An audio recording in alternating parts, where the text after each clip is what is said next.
আমি মনে করি যে এই রায়টা একটা ঐতিহাসিক রায়, এটা একটা সেমিনাল জাজমেন্ট।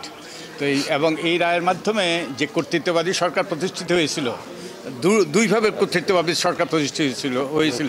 একটা হলো ত্রয়োদশ সংশোধনী অর্থাৎ তত্ত্বাবধায়ক সরকার ব্যবস্থা বাতিলের মাধ্যমে যে দলীয় সরকারের অধীনে নির্বাচনের ব্যবস্থা নিশ্চিত করার মাধ্যমে যে কর্তৃত্ববাদী সরকার প্রতিষ্ঠিত হয়েছিল।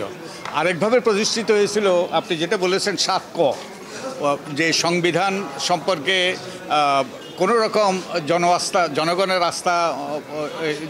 আস্থা পরাহত করা এবং এই সংবিধান সম্পর্কে কোনো রকম সমালোচনা করা, এগুলো হলো কি সেডিশন, সেই রাষ্ট্রদ্রোহিতার অপরাধী যারা, এবং আমি নিজে রাষ্ট্রদ্রোহিতার অপরাধী এবং আরও বহু ব্যক্তিরা এবং আপনারাও, কারণ আপনারাও এই নিয়ে সোচ্চার হয়েছেন।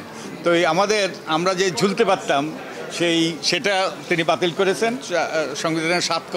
এবং শুধু তাই নয়, এটা আমি কোনোদিন দেখি নাই আদালত সুস্পষ্টভাবে আমাকে এবং এই ব্যাপারে যারা সোচ্চার ভূমিকা পালন করেছে তাদেরকে স্বীকৃতি দিয়েছে এবং ধন্যবাদ দিয়েছে এবং কৃতজ্ঞতা জ্ঞাপন করেছে। আমরা নাগরিকের পক্ষে চরম প্রতিকূল অবস্থাতেও নাগরিকের পক্ষে আমরা লড়েছি, আমরা সত্যের পক্ষে, ন্যায়ের পথে, এবং আমাদের গণতান্ত্রিক ব্যবস্থাকে কার্য করার জন্য আমরা করেছি। তো আমি আনন্দিত আমার জন্য নয়, পুরো দেশবাসীর জন্য এবং আপনাদের সকলের জন্য, কারণ আপনারা ভূমিকা পালন করেছেন।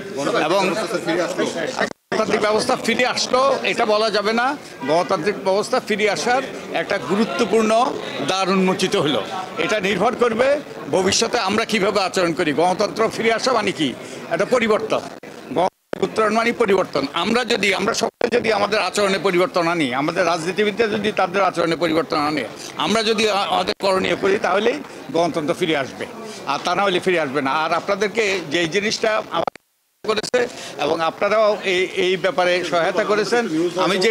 আমি যে বইটা লিখেছি, এই বইটাতে কিন্তু পুরো ইতিহাস আছে। এই যে আর্গুমেন্ট উনি ব্যবহার করেছেন, এগুলো সবগুলোই আছে। আপনাদের রিপোর্টিংয়ে কাজে লাগবে এটা। অনেক ধন্যবাদ।